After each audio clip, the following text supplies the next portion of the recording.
On today's episode of Magic Builds.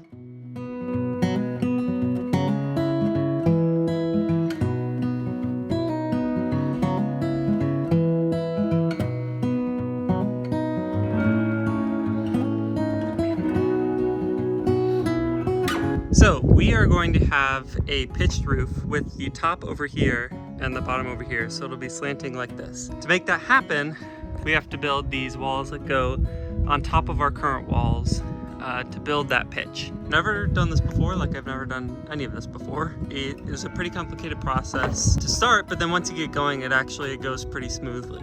So I'm just going to explain how we're doing it. We've already done this front one and this one right here. Now we're going to be working on this one right here. The first thing you have to do is come up with the actual height of the wall. We know that our back wall for us is 8 feet tall plus the bottom plate and the two top plates, which makes it 8 feet 4.5 inches.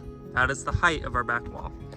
And we know we wanted a 6 foot difference between the front and the back, and that gave us the pitch that we wanted to, so the slope steep enough for code and for the type of metal roofing that we're using. So I knew that this topper wall had to be exactly 6 feet tall to get that slope.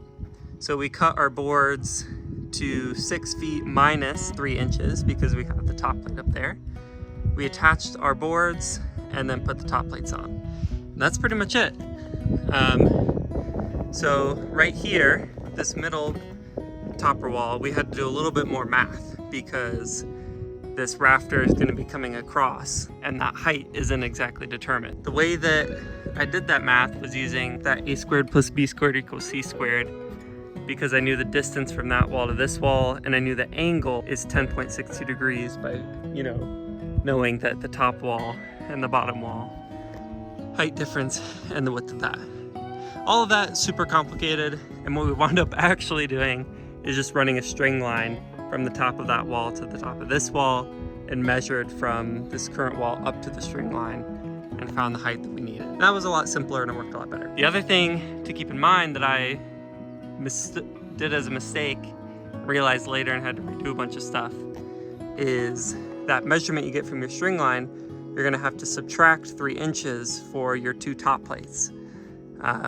So make sure that that happens before you make those cuts, or else you're in for a world of pain.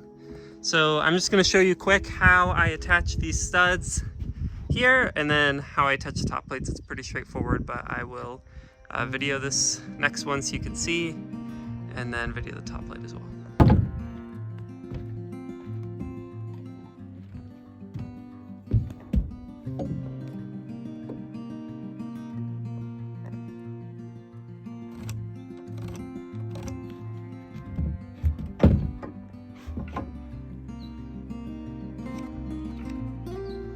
Oh, it's eating something.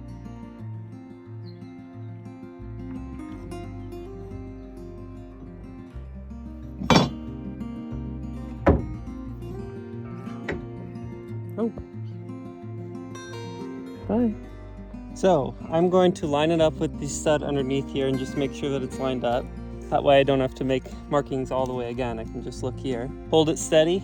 Take my nail gun. I'm going to pull it out a little bit because the nail gun pushes it backwards a little bit, so I'm just taking it out a little bit.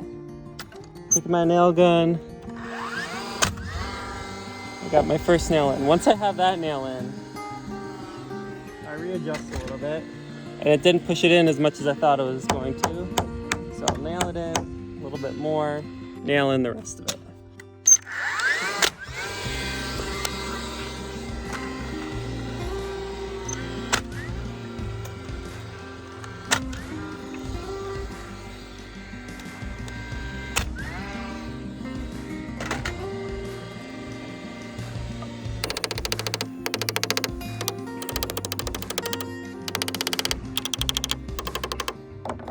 And that one's in. So you can see I did 1 on this side, I did 2 on this side, 1 in the front, 1 in the back.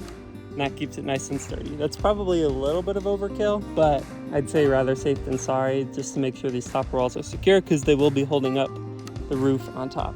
So now I'm just gonna go zip and do the rest of them.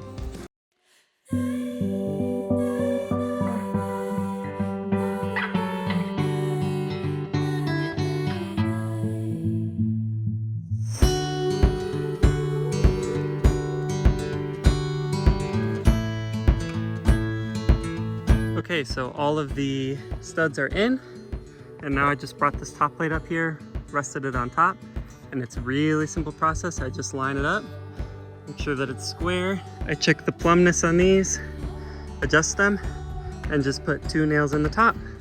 And that's how we create our wall. And then I'll put the second top plate on, and that's even easier because it's all lined up. The second top plate, the reason why you put it on is because sometimes the wall will go like this, even with the first top plate on.